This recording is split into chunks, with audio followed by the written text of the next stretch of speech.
আসসালামু আলাইকুম। ওয়ালাইকুম ওয়ালাইকুম আসসালাম। আসসালাম। আমার নাম সিদরাতুল মুনতাহা। আমি আসিয়াবাড়ি আদর্শ বিদ্যালয়ের অষ্টম শ্রেণীর একজন ছাত্রী। আপনাকে একটি প্রশ্ন করতে চাই। নিশ্চয়ই। নিশ্চয়ই। তুমি ভালো তুমি আছো? ভালো আছো? আলহামদুলিল্লাহ, আপনি ভালো আছেন? আলহামদুলিল্লাহ। আলহামদুলিল্লাহ। আঙ্কেল, আপনি তো জানেন আমাদের বাংলাদেশে অনেক গ্রামাঞ্চলের বেশিরভাগ মানুষই অসচ্ছল। তাদের পরিবারে অসংখ্য মেধাবী ছাত্রছাত্রী রয়েছে। তারা তাদের সন্তানের উচ্চশিক্ষার খরচ বহন করতে পারছে না কিছু বাস্তবিক সমস্যার কারণে।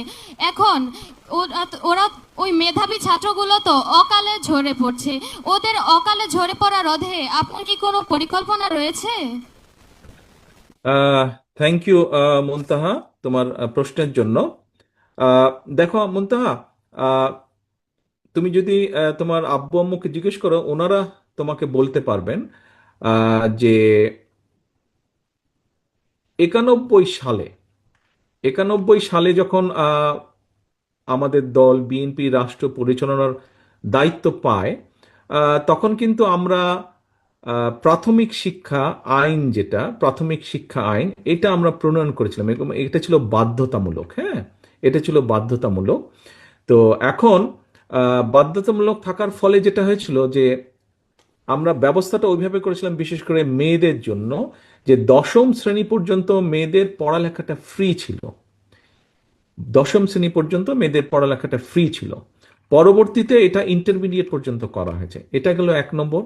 এর বাইরে 1993 সালে আমরা খাদ্যের বিনিময়ে শিক্ষা কর্মসূচি আমরা চালু করেছিলাম। তারপরে শিক্ষা উপবৃত্তি চালু করা হয়েছিল। এটা শহরে এবং গ্রামে শিক্ষা উপবৃত্তি চালু করা হয়েছিল। এবং এই কাজগুলো করার ফলে, এটা তো একটা রিসার্চ হয়, একটা জিনিস তুমি যখন কাজ শুরু করবে কয়দিন পরে, তুমি যেরকম স্কুলে 3 মাস বা 6 মাস পড়ালেখার পরে একটা পরীক্ষা হয় না, ওই পরীক্ষায় দেখা যায় যে তুমি কতটুকু ভালো করলে, কোনটাতে ভালো হলো, কোনটাতে আরো ভালো করতে হবে, এরকম দেখা যায়। তো এই পরিকল্পনাগুলো বা এই প্রকল্পগুলো নেওয়ার পরে আমরা যেটা খেয়াল করলাম রিসার্চে, সেটা দেখা গেল যে তোমার মতন মেয়েরা, এরা অনেক বেশি স্কুলগুলোতে আসা ধরলো।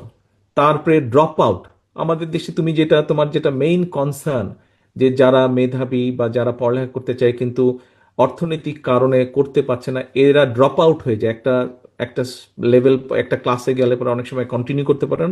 এইটার পরিমাণও কমে গেল। এটার পরিমাণও কমে গেল।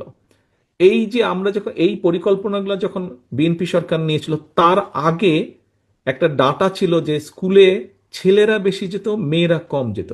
কিন্তু যখন খালেদা জিয়া এই